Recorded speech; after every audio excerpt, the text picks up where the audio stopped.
Hello there, everybody. It's time for another episode of Explain Yourself, just a special midweek version of our show. So we had another creator whose campaign is ending, I think, tomorrow, and wanted to get him on to talk about his book. So I'll bring him in. Dave, welcome to the show. Hey, thanks for having me, Benjamin. Appreciate it. Thanks for coming on. So the book is Confederate Monster. It's the story of Frankenstein kind of in the Civil War. Give us a quick elevator pitch of the book. Sure.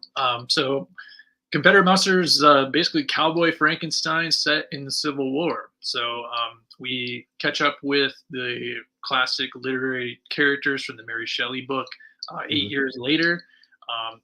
After the monster had been reanimated and Victor was sent to an insane asylum. So the main character is more from told from more Igor's point of view, or in the story, we're referring to him as Dr. Daniel Schmidt because he's been in hiding in America, trying to kind of lay low and just rebuild his life and create something, that he really enjoys, like having a wife and a regular family. However, the Confederacy finds out about his dark past and his connection to Victor Frankenstein and convince him rather gruesomely to reanimate their dead army. Oh, pretty cool. I love historical, like kind of alt fiction stuff like that. So, really cool premise. I'm going to bring up the campaign here so people can see it if they're watching it live. There it is, Monster. Cool. The first thing that sticks out to me about this campaign is your art is fantastic stuff. The coloring, penciling is all really top notch. Thank you. Tell me a little bit about I see some stuff that reminds me of other artists that inspired me as well, but tell me a little bit about your influences artistically. Sure. So I take great inspiration from Ryan Otley is probably one of my biggest influences, just the way in which he applies line as well as just sort of the way he approaches anatomy and just really drawing in general. He has a really good sense of proportion and just a very dynamic, sort of square jawed style. So yeah, Ryan Otley's at the top of the list. Sean Gordon Murphy is also somebody I really admire, not just for his ability, but for his storytelling through the camera angles he chooses and how he creates this sense of massive depth and space within just a little tiny comic book panel. But I'm also very influenced by Francis Manapul, who honestly to me has been really prolific in his use of different styles and different approaches to comic books. So that's been really great, as well as Dan Mora. Dan Mora to me is kind of my new jam. I'm just really interested in the way in which he's able to just crank out really great stuff. And like I said, be very prolific. But he does it in such a way where, it looks like it's really complicated, but, now knowing the process, as an artist, I can see where he's, simplifying things and making it just sort of, condensed down to its core essence. And I really appreciate that. So. Yeah, I think that's one of the things that makes his work to me look really, and I think why it's so popular. It looks some of the tricks you mentioned he uses to kind of make things look a little simpler are things I think all comic book artists used to do. Yeah. I mean, I don't know if you've seen the meme. There's one of it's Captain America's boots in like a John Buscema comic, and it's just the simple old flared boot, and then now it's got all the laces and detail on the sole and things like that. I think Dan Mora, although his work is pretty complicated at times, he uses those tricks that they kind of use to get through the page a day. Or he might do more than a page a day. I don't know. He does a few books a month sometimes, it seems like. Right. But I think that's one of the things that makes his work look so classic. When he took over that, I think it's a World's Finest series or just Batman Superman that Mark Waid's writing. They released some promo art that had some very like Garcia Lopez vibes to it. And I'm like, yeah, he is kind of the heir to that like classic DC feel. When I think of like a one of those big ads or a 2-page spread of all the heroes charging into action, he's kind of the guy I want to see do that right now. So yeah, he's a great artist, and like you said, prolific as all get out. I know he was doing Once and Future King at the same time as a bunch of his other books too, so I have no idea how that happens. Right. I mean, I do just a book a month. Usually I can get through a 24-page issue a month, which is really fast. And I can only imagine, if he's doing that and another book at the same time, like how long it really takes him. Plus, in a lot of situations, not every situation, because I think there's a different colorist that's working on the World's Finest series. But in other books that he's done the coloring too. So it's a big job, because I do all the heavy lifting for this book. I'm doing everything, including the writing and the lettering. So Yeah, I do the same thing on my books, and that it's a lot. And so you do all that in a month, yep, more or yep. less. Wow. Typically for so I'm a pencil for hire basically. So that's like my day job is just Mhm. helping other writers and other creators to create their dream comic.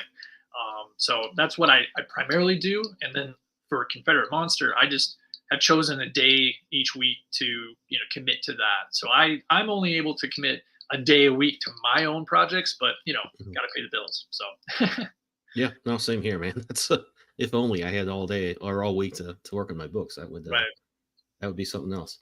So back to Confederate Monster a little bit. I was going to mention I love the colors, and I do get like a Bill Crabtree vibe from some of those color choices. It's really good. I mean, it just looks good. I think the other things that's cool about it is that you're kind of using that textured overlay to give it a little bit of a vintage feel, but the color choices are really modern. So I think that's a really cool combination. Was that something you really played around with a lot to get a good balance of like, I want a little bit of retro and I also want it to not look like an old comic somebody picked up, but something that was produced today? Absolutely. When I first sort of pitched this book or started to flesh it out, it was actually almost 10 years ago. When I first started, I was really trying to just try my hat at a bunch of different types of stories. So I wrote a Mhm. superhero story treatment, a horror story, a sci-fi story, and this was my horror story treatment. So when I first approached the artwork, uh, honestly, I feel like I approached it way too much from a superhero kind of point of view. So a lot of the way that I did the coloring was very oversaturated. It kind of really sort of leaned more on like these really bright, vibrant colors. And Mhm. in retrospect, when I came back to this book, because I made issues 1 through 3 back in 2020, it was like my COVID project. And when I had an opportunity to come back to it and really, take a look at the artwork, I realized like, okay, no, I need to make this warmer. I need to make it a bit more earth toned. When you think of the Civil War, you think of those types of, Mhm. earth tones, muted tones, desaturated kind of colors.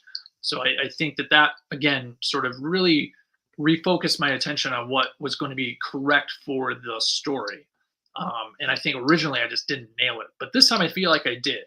And I did go through some different sort of experimentations with textures and brushes. When I ink this digitally, I have a very rough sort of brush that I've decided to use instead of that really clean edge. So Mhm. again, it gives it sort of that like Sean Gordon Murphy like grit. And also I'm adding a lot more blacks that I normally wouldn't do, to make it a bit more shadowy and dark. But then again, like I do want to make a lot of the things like fire and blood like really intense. So I try not to subdue that too much there, but after all, like I said, it's a period piece, so it should reflect that proper kind of color scheme. Yeah, no, I think you got the right balance there. Definitely. As far as your art style goes, because I ran into this, one of my books I was developing for like 10 years. It was way too long. But I kind of went through a back and forth where I'm like, should this look like a book that was produced in the 80s? Should the Mm, colors reflect that? Should the rendering reflect that? Do I want it to be simpler? Things like that. mhm, Really got lost in the weeds of that. But I think it was worth it. And I don't know if a lot of other artists do that. It sounds like obviously you do. Um, trying to figure out, hey, do I want to draw this the same way I draw everything else? I know that, just because most of what we consume is all superhero stuff, and that's kind of there's really a certain type of artwork, although it's broadened in the last few years or decades, that works for that. mhm, People are kind of doing the same thing, so you don't see artists jump around in style a lot. But I think it's something. I mean, I would almost think by default I'd want to look at each project and like, if I were doing Batman, I'd be like, I kind of want to get some of that Klaus Janson inking in there or something mhm, like that. Like whatever it is, I would want to change something up a little bit, mhm. just to kind of bring the atmosphere in a little bit more. Absolutely, absolutely. I actually have thought a lot about that in my recent projects that I've been working on. Just really looking at the story and asking myself, what does the story need? So, I'm actually working on a book for another creator friend of mine, Zach Chapman. We're doing a series together called Dino Knights. So it's basically like Teenage Mutant Ninja Turtles, but they're like dinosaurs, and like half of it's set in like medieval times, and then the other half of the story is set in modern times. So, again, he wanted that really, you know, 90s kind of style look to it. So, again, I switched up my inking brush. I made it really clean. I almost sort of simplified my style a bit more so than I already am, just to kind of invoke that animated sort of approach. Hmm. And then the color schemes are all just like super saturated, lots of like bright colors. Because again, that's indicative in my mind of the 90s. So yeah, I absolutely hear that, and I feel like a lot of artists sometimes get pigeonholed into like, this is my style, this is the way that I do things. But again, that pigeonholes you into the types of stories that you can work on, because if I were to do a book like Dino Knights in this style, like, it just wouldn't work. So I feel like just tweaking things here and there, to fit what the story is needing, is needed sometimes. Hmm. Yeah, and I think I kind of heard from people. Some people really appreciate that, and I think it's really cool when an artist is switching up their style, or at least specifically to me, people are like, "Wow, it's cool that you can do this and also that." But I mean, my day job is commercial art. I'm used to having to draw like line art that you'd see in an instruction manual and Yeah. fully painted stuff for retouching. So to me, it's like, I mean, it'd be crazy not to. That's just my default. Is like you have to do things differently. So Right. when it comes to like a career in comics, I don't know. I guess that um, there's some technical challenges because it doesn't let you kind of can't lean on your little tricks that you do to get through a page and or make things look cool if you change up your style. At least that's what I've found. But I've kind of noticed that people are a little sometimes are very impressed by the amount of change that actually um, registers with them. I guess the better way to explain it maybe is like to me, some most of the things I change would amount to the rendering being a little more different or more cross hatching or less, Mm. and the underlying drawing would be the same. The storytelling is usually the same, but people see that and they're just, wow, this is so different, but it's Mhm. really not that different at all. Right, right. And again, everybody sees things a little differently, right? So, and Mm, especially your own work, right? Like I mm, feel like I don't see the changes as much, but when I show it to other people, they're like, "Oh wow, did like some other artists do this book?"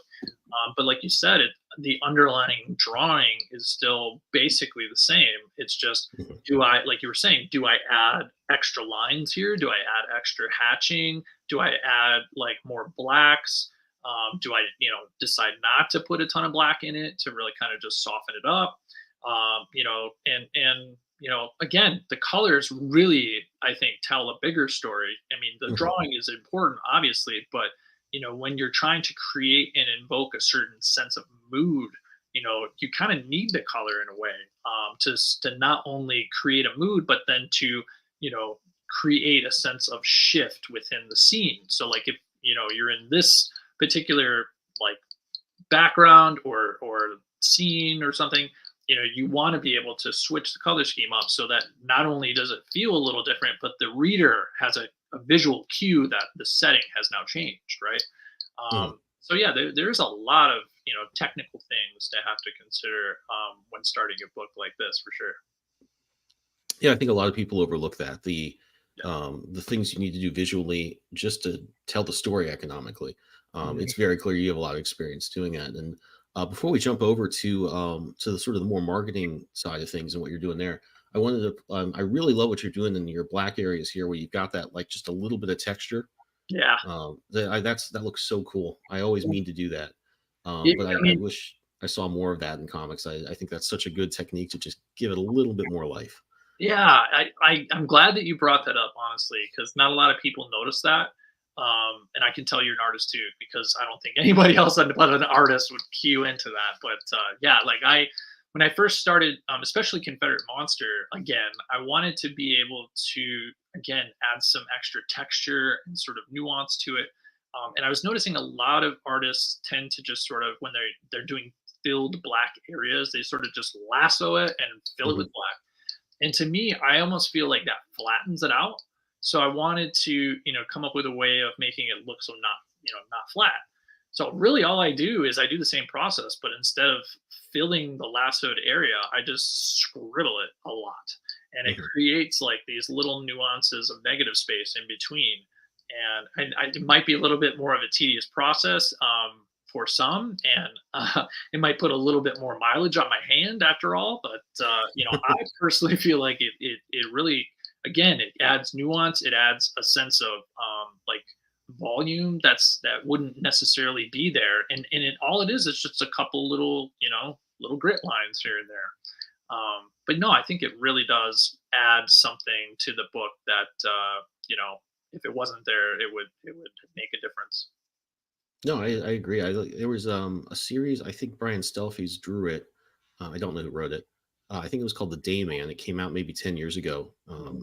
From I'm not sure. It might have been Boom, but it did that everywhere. And he actually like added some direction to it. So in some panels it would be going, or some parts of the image would be going one way or some the other, and got a lot of interesting little.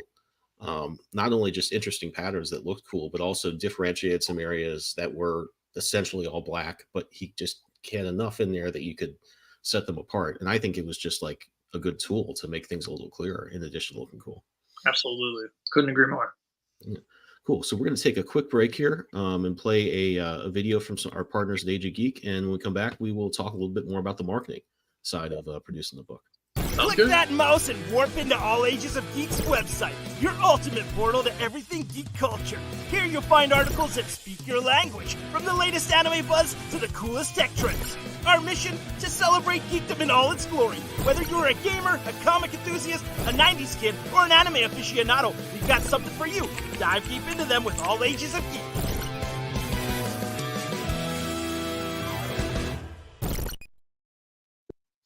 So we That talked was a little bit awesome. about the creative side of things.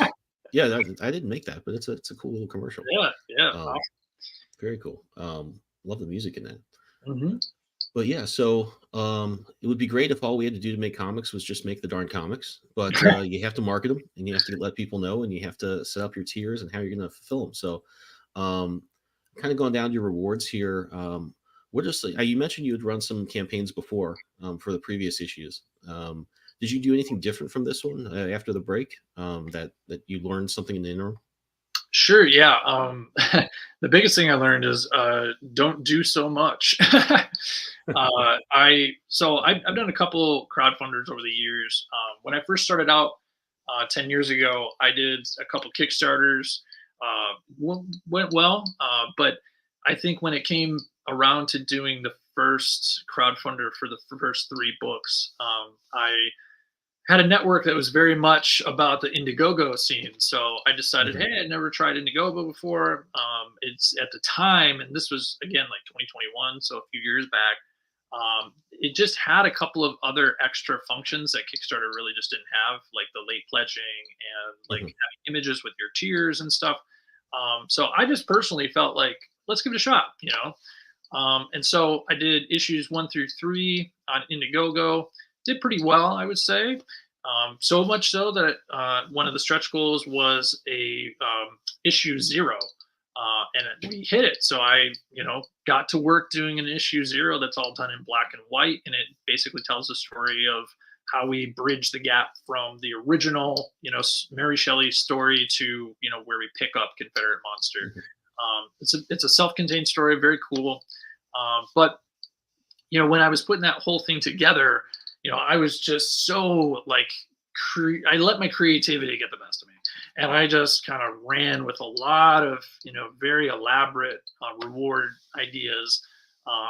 Like I had 3D printed busts of Dr. Victor Frankenstein, and I had a vinyl album of 4 songs that I had commissioned.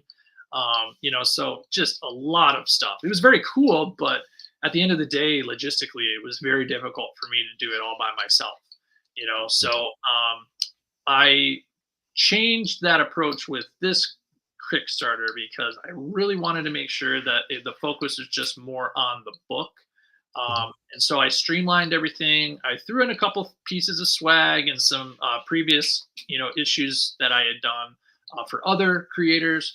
But again, it's a little bit more of a streamlined book, or a streamlined campaign, I should say, so that we can just focus on the issue, and to kind of catch people up on the series too. Because I wanted to kind of reignite some interest in this book, because it's been a couple years since I did the first crowdfunder. So again, I learned that sometimes more is a bit of an issue.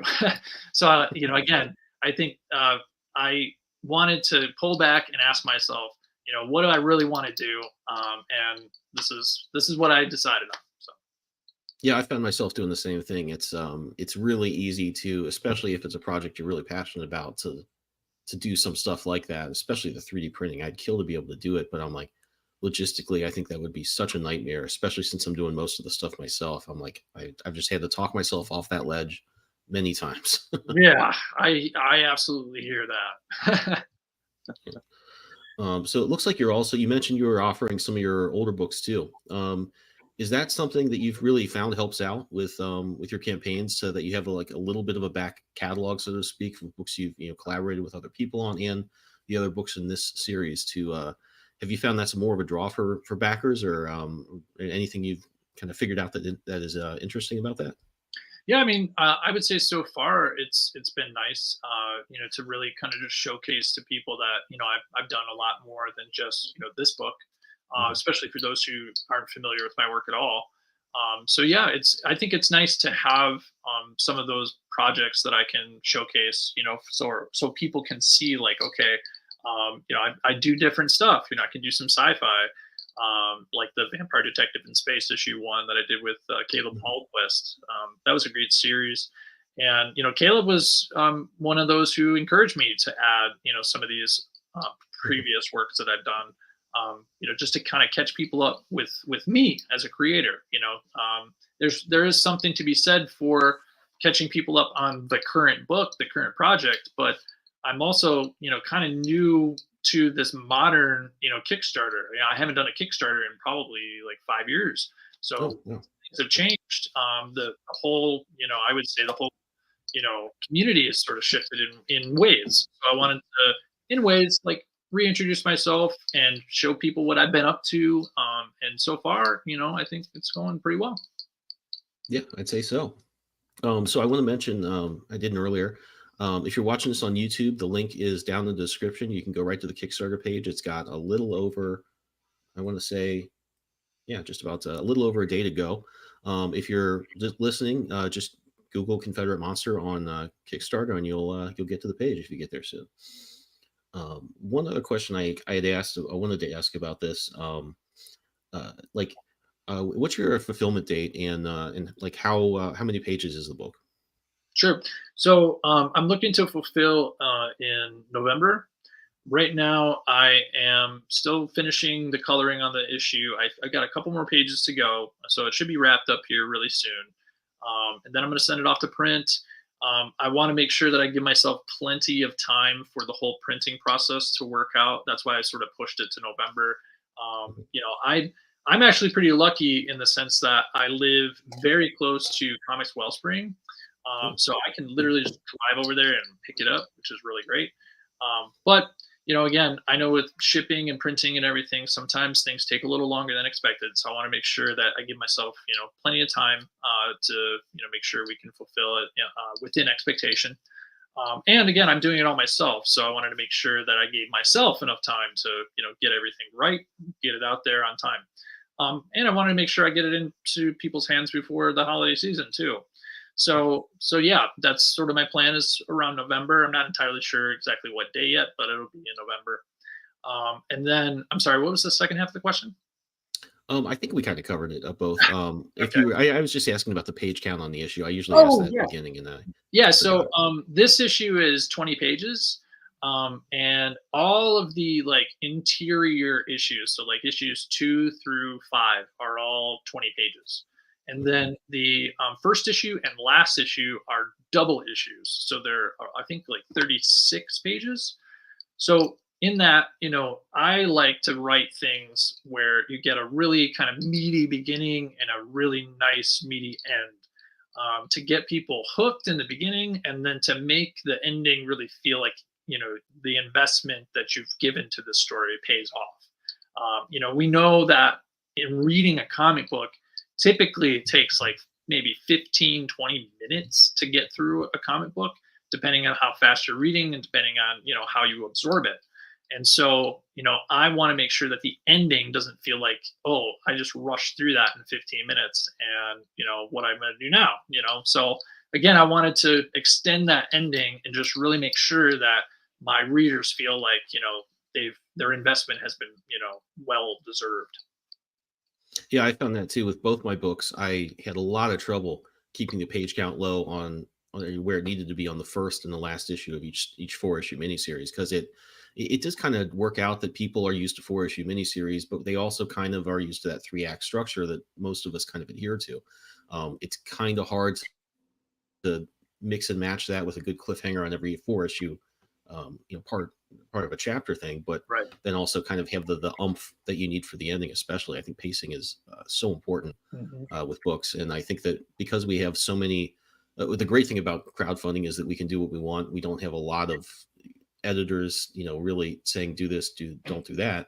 But you do lose, I think, some of the structure with indie books sometimes, and it's nice to see creators paying a lot more attention to that as this kind of crowdfunding is evolving and people are getting better at it. Absolutely. Couldn't agree more. I had one last question before we wrap up. We mentioned before we went live that you might have some expansions to this universe. Could you tell us a little bit about that? However much you want to tease about it? Sure. Yeah, I don't want to talk too much about my ideas right now because obviously they could change. But one of the things that I've been sort of toying around with is just the idea of possibly expanding this Confederate monster universe.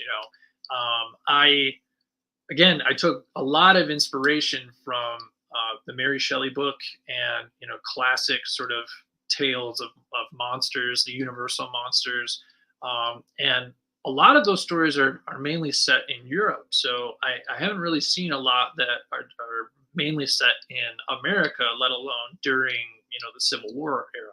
So I was thinking, well, maybe for like a continuation of this story, instead of focusing back on these same characters, maybe on this in the second run, we delve into another monster that could be in a different part of the country, but in the similar era. So, like for example, like one of the thoughts that I had was, what if I did like a Creature of the Black Lagoon story, but it was set in like Louisiana, for instance, and see where that could take me and sort of inject, some Americanized folklore within it.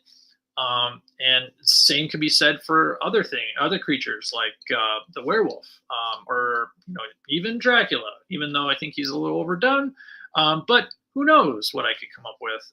But I think there's a lot of potential there where we could explore a lot of different, classic monsters set in this, Old West Civil War kind of era, and see where it takes me. I don't know yet, but that's sort of the thoughts that are percolating right now.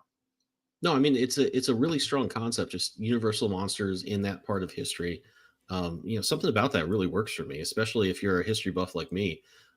There's just a lot of that's a fertile sort of franchise idea. So definitely hope to see more of that. Like I said, everybody, if you're watching, the link is down in the description. You have about a little over a day to check out this book over at Kickstarter. And I want to run through a few other books that are kind of on our radar right now. Let me bring this up. So Geek Collective, Joey and I work on a magazine called Archetypes. We put the first issue out. That should be arriving to backers now. We are already setting up issue 2. So head over to that pre-launch page and get in the list. We're looking to launch this for the spooky season. So it's going to have a little bit of a horror element, and I think you'll really like it. So head over and check it out. Another book is When We Transform, a superhero tale of transition. This is a cool book. We've been talking to the creator. It's a really good concept. It kind of has a twist on some tropes that I think people really like, and it has some fantastic art that you can see there if you're watching this on YouTube or Twitter. The next one is Danger Squad, which is a 100-page spooky mystery adventure. This is a great looking book. It's cartoony, it's fun, it's got a little bit of a Stranger Things vibe. And head over to the pre-launch to get in that list for when it launches. And the another one I want to mention is Shade, the Shadow Saga. We just had Kalen on the show this week to talk about his book. Very cool stuff. Reminds me a lot of old Valiant comics in the 90s. A really fun book. And this one is live now, so you can back it for 18 more days. And the last thing I want to mention is also in the description, you can jump over to my Linktree and see my campaigns or single issues of books I've done. The one that's live right now is August Purgatory Underground. And that one is live for 22 more days. We did this campaign on Zoop last year. Did pretty well, but I was hoping to bring it to a bigger audience on Kickstarter because I really love this character and want to make sure that I get as many people reading them as I can. So head over to Kickstarter and check that out. So just to wrap up, Dave, it was great to have you on the show. Thanks for making time to come and talk with me. Where can people find you online? Yeah, so people can find me on Facebook, Instagram, Twitter, all the same handle you see on the screen, Dave Swartz Art. You can also find my website at daveswartzart.com. And through there, it's pretty easy to find me. If you go to my website and you click the little green bar at the top to subscribe to my newsletter, you can get a free 32-page comic. Sounds good. So just to repeat, Confederate Monsters, the book, it's live for just over a day. Great looking book, great concept. And I think that's all for this week, for this sort of mini episode. Dave, thanks again for coming on. And everyone else, we'll see you next Sunday.